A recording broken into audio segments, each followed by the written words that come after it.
Hello guys, स्वागत है मेरे चैनल श्रेयांश ब्लॉग में। और आज के ब्लॉग में दोस्तों हम आपको सैर कराएंगे सुभद्रा माई के स्थान पे, जो कि बिहार में पड़ता है। तो इस समय दोस्तों हम लोग जाएंगे गोरखपुर रेलवे स्टेशन और वहाँ पे सत्याग्रह एक्सप्रेस को पकड़ेंगे और वहाँ से चलेंगे हम लोग नरकटियागंज। और नरकटियागंज से हम लोग फिर ऑटो पकड़ेंगे और वहाँ से चलेंगे सुभद्रा माई के स्थान पे। तो दोस्तों ब्लॉग में बने रहिएगा। और बताना चाहेंगे कि जो सुभद्रा माई का स्थान है वो सुनने में आता है दोस्तों, बहुत ही प्रसिद्ध वो मंदिर है और बहुत दूर दूर से वहाँ पे आते हैं लोग माता के दर्शन के लिए। तो दोस्तों ब्लॉग में बने रहिएगा, जो भी इंटरेस्टिंग फैक्ट्स रहेंगे वो भी आपको इस ब्लॉग के माध्यम से हम आपको बताएंगे। चैनल पे अगर नए हैं तो चैनल को सब्सक्राइब जरूर कर लीजिएगा, वीडियो को लाइक ज़रूर कर दीजिएगा दोस्तों। तो वीडियो पर बने रहिए दोस्तों। तो फाइनली दोस्तों हम लोग नरकटियागंज स्टेशन पे आ चुके हैं। अब स्टेशन से बाहर निकल के हमें ऑटो पकड़ना है। यहाँ से देखिए दोस्तों आपको ऑटो वगैरह मिल जाएगा। तो फाइनली दोस्तों हम लोग सुभद्रा माता के स्थान पे पहुंच चुके हैं। और दोस्तों देख सकते हैं ये मंदिर का परिसर है और मंदिर के बाहर दोस्तों आपको कई सारे दुकानें मिल जाएंगी प्रसाद आदि लेने के लिए। इस मंदिर को दोस्तों आदि शक्ति माँ सहोदरा के नाम से भी जानते हैं। और ये मंदिर दोस्तों नेपाल क्षेत्र से बिल्कुल सटा हुआ है। बताना चाहेंगे दोस्तों यहाँ पे माँ बहुत जागृत है और यहाँ पे लोगों का मानना है कि माँ यहाँ पे हर मनोकामना पूरी करती है। इसीलिए यहाँ के लोग कोई भी पर्व मनाते हैं या उनके घर में शादी विवाह रहता है तो सबसे पहले माँ को ही निमंत्रण देते हैं, उसके बाद ही दूसरे को निमंत्रण देते हैं। इस मंदिर का इतिहास सैकड़ों सालों से जुड़ा हुआ है। इसे लोग महाभारत काल से भी जोड़ के देखते हैं। और इस मंदिर की एक खासियत है दोस्तों, इस मंदिर में हमेशा एक पुजारी महिला ही रही है और थारू समाज की महिला ही माँ का श्रृंगार, आरती और माँ का स्नान आदि क्रिया करती हैं। किसी भी पुरुष को माँ को छूना मना है। सुभद्रा स्थान के बारे में कई कहानियाँ प्रचलित हैं। कहा जाता है सुभद्रा द्वापर युग में कृष्ण की बहन थी और सुभद्रा ग्वालिन थी और 12 गाँवों में वो दही बेचती थी। और सुभद्रा के शरीर में दिव्य आभूषण था। एक बार बंजारे सुभद्रा का पीछा करने लगे और दिव्य आभूषण को छीनने का प्रयास किया। इस बीच सुभद्रा बर्तन फेंक कर यहीं पे अंतर्ध्यान हो गई और पत्थर में परिवर्तित हो गई। और दोस्तों तभी से इस मंदिर की मान्यता है। और दोस्तों बताना चाहेंगे कि यहाँ पे लोग बताते हैं कि सुभद्रा माँ भगवती का रूप है और द्वापर युग में श्री कृष्ण जी को भगवती रूप में यहाँ पे दर्शन दिया था। यहाँ पे दोस्तों देख सकते हैं हम लोग अपने फैमिली मेंबर के साथ यहाँ पे दर्शन करने के लिए पहुँच चुके हैं। अभी दोस्तों मेरे चैनल के माध्यम से माता का दर्शन कर सकते हैं और दर्शन करके आशीर्वाद ले सकते हैं। दोस्तों बताना चाहेंगे दोस्तों चैत्र नवरात्र में यहाँ पे दूर दराज से भी ज्यादा संख्या में यहाँ पे श्रद्धालु आते हैं। सुभद्रा स्थान के बारे में कई कहानियाँ प्रचलित हैं, लेकिन बहुत कम लोग जानते हैं कि यहाँ माता का 2 सिर है, एक प्रतिमा के रूप में, दूसरा प्रतिमा के बगल में बिना धड़ के रूप में यहाँ पे विराजमान है। और दोस्तों बताना चाहेंगे कि इस मंदिर की एक और खासियत है कि आपने अभी तक दुर्गा जी का जितना भी प्रतिमा देखा होगा शेर के साथ देखा होगा, लेकिन इस मंदिर की ये खासियत है कि यहाँ पे माँ बेदी या पत्थर के सिंहासन पे बैठी हुई हैं। और ये हमारे साले जी हैं शेखर बाबू, और जिनकी शादी का ब्लॉग आप मेरे चैनल पे पिछली वीडियो में देखा होगा। और ये अपने वैवाहिक जीवन की शुरुआत माता के आशीर्वाद से करने जा रहे हैं। माता के आशीर्वाद से इनकी वैवाहिक जीवन सुखमय हो और इनकी सारी मनोकामनाएं माँ पूरी करें। तो दोस्तों बताना चाहेंगे कि मंदिर पे एक कांड हो गया दोस्तों। और कांड ये हुआ कि मंदिर की जो लेडीज पुजारी थी वो हम लोगों से बहुत ही बदतमीजी से वो बात कर रही थी, जिस वजह से दोस्तों हमारा और हमारे पूरे टीम का जितने भी लोग थे सबका मूड एकदम पूरा डिस्टर्ब हो गया, पूरा मूड एकदम ख़राब हो गया दोस्तों।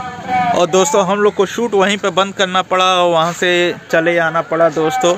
और बहुत ही बैड एक्सपीरियंस था वहाँ का।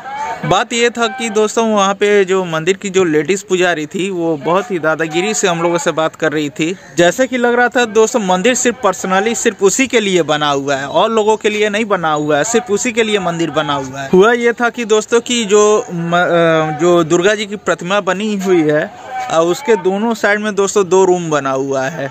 और मुझे लगता है वो जैसे हस्बैंड वाइफ हैं, 2 लोग वहाँ पे पुजारी थे।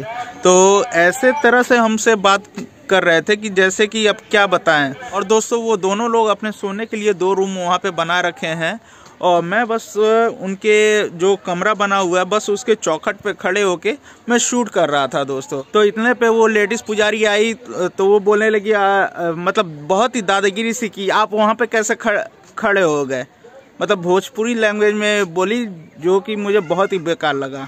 तो दोस्तों मैं उसके रूम के चौखट पे खड़े होके शूट कर रहा था तो वो ऐसे दादागिरी से वो बात कर रही है कि आप रूम के चौखट पे कैसे खड़े हो गए। बस वो चौखट पे खड़े होने के लिए वो मुझसे बहस करने लगी और ज़ोर ज़ोर से चिल्लाने लगी। और दोस्तों वो मुझे कहने लगी कि आप रूम के अंदर कैसे घुस गए। हालांकि उसका टोन ऐसा नहीं था, वो बहुत ही बेकार टोन से वो हम लोगों से बात कर रही थी, जिससे मुझे भी गुस्सा आ गया दोस्तों। और मैंने दोस्तों गुस्से में उसे बोल दिया कि अगर आपको इतनी दिक्कत है तो यहाँ पे आपको बोर्ड लगा के रखना चाहिए कि आपको यहाँ पे चढ़ना या किसी का यहाँ पे आना वर्जित है, आपने बोर्ड क्यों नहीं लगाया है। तो वो लेडीज़ कहने लगी कि आप अपने घर पे भी बोर्ड लगाते हो क्या। तो मैंने बोला वो मेरा पर्सनल घर और ये मंदिर है, मंदिर ये पब्लिक प्रॉपर्टी है, आपकी प्राइवेट प्रॉपर्टी नहीं है। तो इस बात पे बहुत ज़्यादा बहस होने लगा दोस्तों। फिर हम लोग का मूड अपसेट हो गया, तो हम लोग शूट वगैरह वहीं पे बंद कर दिए और वहाँ से बंद करके फिर हम लोग चले आए। तो दोस्तों अब मैं ये कह रहा हूँ कि अगर आपको यहाँ पे बुरा लग रहा है मेरे यहाँ पे खड़े होने से, तो आप उस चीज़ को प्यार से भी तो कह सकते हैं कि बाबू ज़रा वहाँ से हट जाइए और यहाँ पे मत खड़े होइए, तो कोई मैटर नहीं होता दोस्तों। लेकिन वो लेडीज़ इतनी बदतमीजी से हम लोगों से बात कर रही थी, जिसके कारण वहाँ पे पूरा समझ लीजिए मूड डिस्टर्ब हो गया दोस्तों। उसके बाद वहाँ पे कुछ और भी लोग थे, वो भी पुजारी को समझा रहे थे कि आपको ऐसे नहीं बात करना चाहिए, आप यहाँ मंदिर के पुजारी हैं। लेकिन वो लेडीज़ किसी की सुनी नहीं रही थी दोस्तों। और फाइनली हम लोग वहाँ से निकल रहे थे बाहर, तो कई लोग बाहर लोगों की भीड़ इकट्ठा हो गई थी। तो वो लोग हमारा ही सपोर्ट कर रहे थे दोस्तों और बता रहे थे दोस्तों कि वो लेडीज़ इसी तरह है, वो सबसे इसी तरह का बिहेवियर करती है दोस्तों। और दोस्तों बता दें कि वहाँ पे जितने भी लोग जुट गए थे वो सारे लोग हमारे सपोर्ट में थे। और वो लोग दोस्तों पुजारी को समझा भी रहे थे कि आपको इस तरह से बात नहीं करना चाहिए, लेकिन वो लेडीज दोस्तों मानने के लिए तैयार ही नहीं है अपनी गलती।